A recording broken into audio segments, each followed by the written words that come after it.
Well, hello, fairy friends. Welcome back. It is Liz, and I had done a little sneak peek on these, and the video was supposed to go up yesterday, but when I went to edit it, I realized that the audio was off. I'd have to do a voiceover because my dreaded arch nemesis, my neighbor with this big riding lawnmower, messed up my audio. So I have some quiet time, and I'm going to go ahead and do a voiceover so that this video will actually be of some value, possibly. I did want to mention before I get started that you can use these same materials and techniques on other types of ceramics. Doesn't have to just be these bisque figurines. It could be the porcelain dolls or even the vinyl or plastic dolls. I've used these same materials and supplies on all of those in the past. I love these Prismacolor watercolor pencils, and I have a sienna brown and a dark brown here to just have them ready, and I picked these out for the hair color. And what I do is I get my brush wet, and I have a brush here with an angle at the end, and I get the brush wet, and then I just brush on the actual watercolor pencil to get some color onto my brush loaded up, and then I go ahead and start applying it. They're very forgiving, and you can wipe it off if you get too dark. If you keep a wet cloth near you, then you could just wipe it away. And the Kewpies they have this distinctive tuft of hair on the top. So what I was trying to do here is make sure it didn't look like a pumpkin stem. So we will see. And then they have these little wisps of hair on the side of their head, like a little bit above their ears.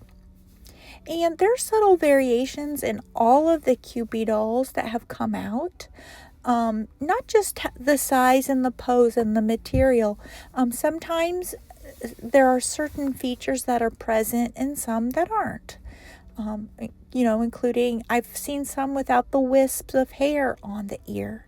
So on these, I'm just making sure that I just put in a little bit of color and I don't color in on the ear itself. And then here in the back, the Kewpies in general tend to have some little wisps of hair back there. So it's kind of unique to the Kewpie dolls and the figurines and such.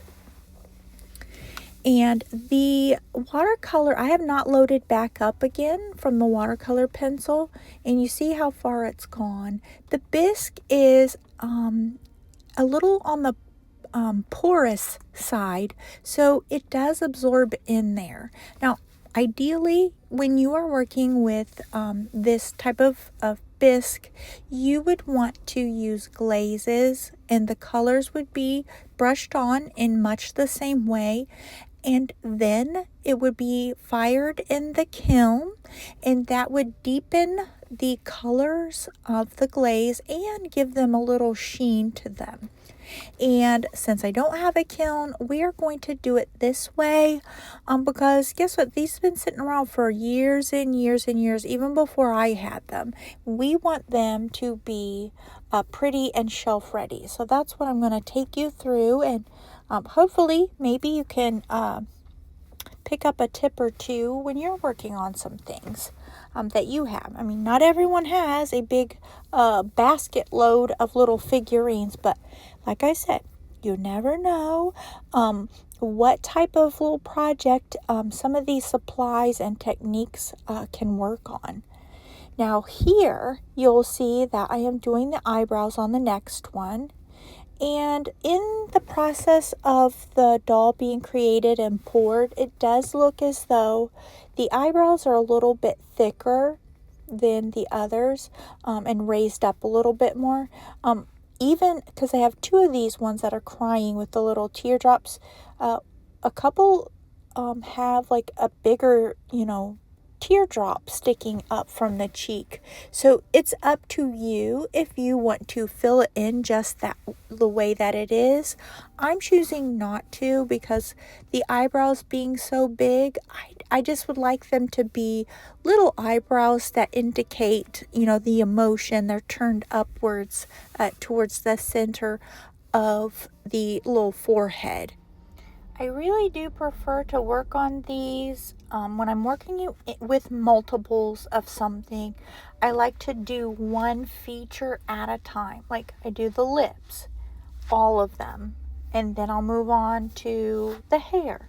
And that keeps me on track as far as the colors that I used and the brush sizes that I used. And I just get in the flow, so it seems to go a little bit faster than if I do one start to finish. Then I might forget by the time I get around to the next one. Probably because I got called away from working and I had to go do something, and it might have been the next day when I get back to it, and my brain is like that of a little squirrel. So now I'm going to change my brushes. I'm going to use some of my liner brushes that have a little bit finer of a point. And again, these are at Walmart. I don't know if I had told you that or not. But they're not the cheapies, but they're not super expensive. So what I try to do with them is I do not keep them with my larger brushes sitting in the water jar. I will get them rinsed out, and then I will use my washcloth to make them back into a point and set them down. That way they last a little bit longer for me, because I'm rough on these suckers. I have the habit of a person who has a lot of new brush money. Anyway, I am picking out for some of the blushing and the creases. I have a terracotta, a carmine red, and a crimson red. And do not be afraid to mix and match your colors and, blend them a little bit. You can, if you have your wet washcloth, you just wipe it away. This is trial and error for the most part. Sometimes, well, not sometimes, a lot of times I'm winging it. And that's life for me. I'm winging life. Maybe I shouldn't be winging so many things, but I do. So anyway, it's just for fun. And if you remember, let yourself be, a beginner. Let yourself have some mess ups. That's how we learn. So I do believe I used the carmine red for the lip color, even though it looks pink on the pencil. I get my little brush wet, and then I load it up from the colored pencil, just like I did for the hair colors.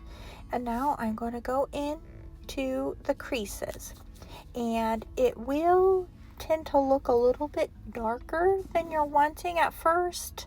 Let it have a chance to absorb in there. Like I said, that bisque is porous, so it will absorb a little, and in that process, and also with the drying, it does lighten up. And that's what I have found. Now, if your porcelain or your bisque is a slightly different skin tone, that will vary the colors that you'll want to use. And these were not, when you are pouring something this small, some details come out crisp and some do not. There's little imperfections here and there, and pun intended. You don't want to throw out the baby with the bathwater. So you work with what you got. They are not perfect, but we can make it work. And we can add some dimension where perhaps it didn't really get developed when it was being poured. So some of these have belly buttons, some don't, and some of them have little butt cheeks there, and some don't, just like regular people. So if there isn't definition where you want it to be, put it in there with your liner brush. So this one has cute little toes on the bottom of its foot. The other foot on this same thing, the same little figure, doesn't have the toes. So you can just put a little bit of shading in there to indicate that. And they don't need to be perfect, but you know what? You can fiddle around with it and get it to how you want. And just adding some dimension where perhaps there isn't any. And when you think about it, that's what painting portraits or landscapes or anything like that on a canvas, that's a two-dimensional canvas that you're working on, but you're basically creating an optical illusion. When people look at it, they're seeing depth. You know, they're not seeing something flat, and they're doing that with the shading and the colors that they're using. So that's really what we're doing here. Is, if you know, right there at the chest, if the arms aren't very defined and they're kind of, you know, not very crisp in the creases, you're painting in that crispness and bringing things forward and bringing things backward to the foreground and the background. So here's one that, like I said, it has a little belly button. These other ones, the ones that are laying down, of course, wouldn't, because that's the bottom of the figurine. But some of them that are sitting up that should have a belly button, it just didn't, you know, that detail didn't take when it was poured. That's what I like to say. It just didn't take. So you can go around with wherever you're wanting a little hint of color, because the color that you choose kind of sets a little bit of a tone for the entire complexion. And as you're working with them, then you kind of realize that. So if you'd use, say, a darkish purple or blue, the skin tone might appear to be a little bit more on the cool side. Okay, now I'm going to my little trusty makeup wedge, and I'm coloring on some color. And this is a very teensy tiny portion. I've ripped around the edges to make no straight lines. I don't want to pounce on and see some lines there, so I've kind of made it all irregular edges. And I've used this technique for larger dolls of all sorts of material, vinyl, rubber, porcelain. And now, because I'm working on these little teensy figurines, I need a little teensy little piece of my makeup wedge. You, like I said, get it wet, not dripping, enough that the color transfers whenever you're coloring on it with your carmine red is what I'm using, but whatever color you're using. And now I'm just going to pounce on. And anywhere that I'm wanting some color, I want it on the chin, the nose, the cheeks, the forehead, the little bottom, anywhere that I think, oh, this would look really cute if it had some little pink blushing on it. And this, to me, I feel like this is the fun part. Besides coloring in or painting in the eyes, the blushing really makes it come to life. And if your figurine or figure has elbows or knees like these have, it always is really cute to put some blushing right there as well. I do believe I am liking these, and that's very strange for me, because I usually at this stage I start thinking, oh, what a mess I have made.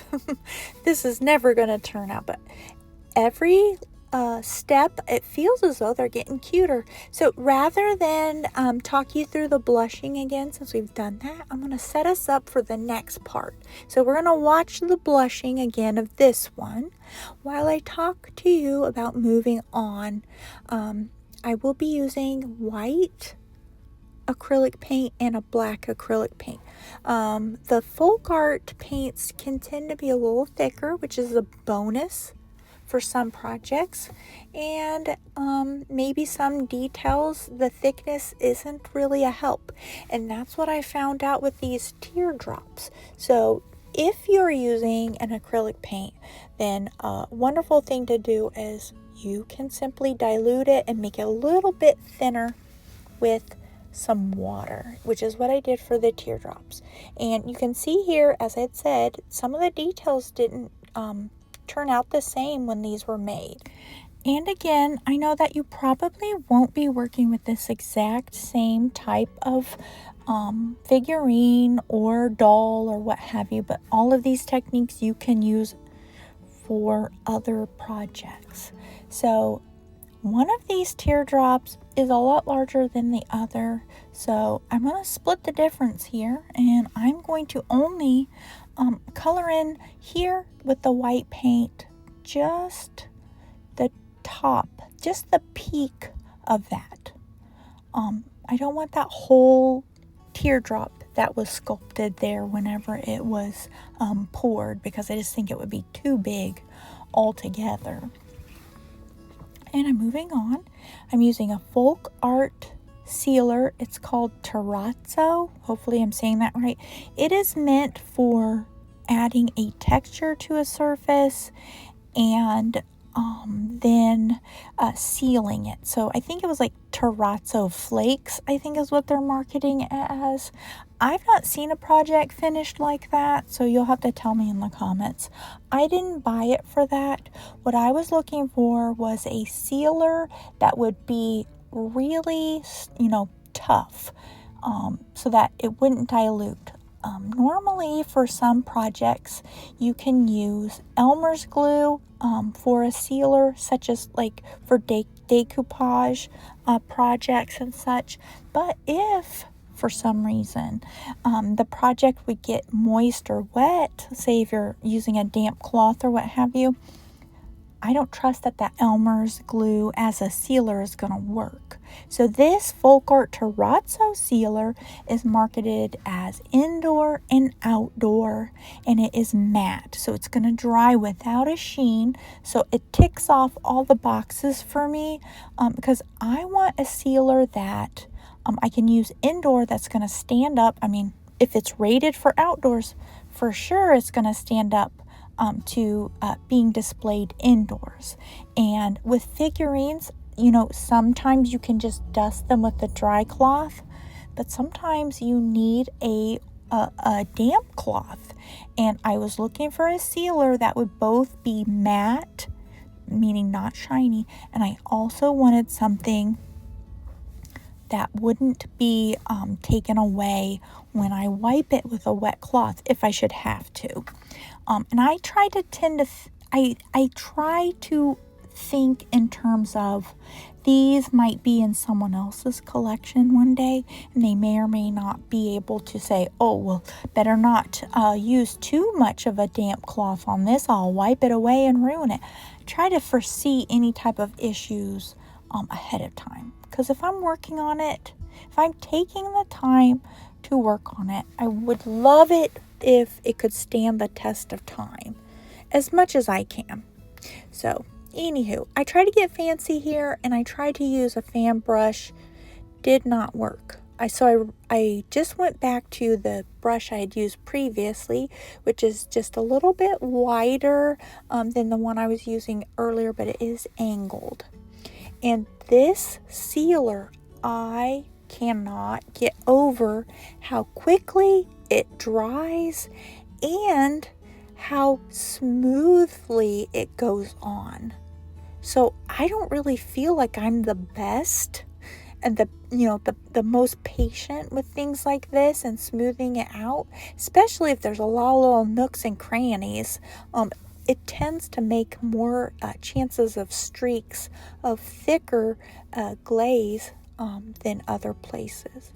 But for some reason, and I have no clue why, if this is meant for a textured surface, you'd think that it wouldn't matter if it went on smooth.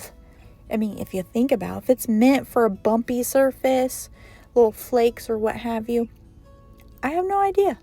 All I know is I love it. I'm glad I branched out. I don't always, unless somebody has recommended it to me, I don't want to waste my money on something that's not going to work. So this was $11.99 at Michael's, and it was either buy one, get one free, or buy one, get one half off. So I think it was buy one, get one half off. And there were only 2 left. And I have this issue where I'm cheap, but I'm also afraid that when I go back, if something actually does work and I go back to get another one, that's going to be gone. So you can see my dilemma here. This video got a little bit long because, as usual, I got a little bit wordy. So I'm going to do a part 2 on how to paint the open-eyed figurines here.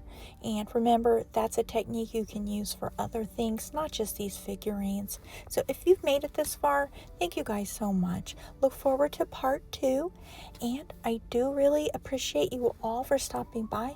And I hope you have a magical day. Bye-bye.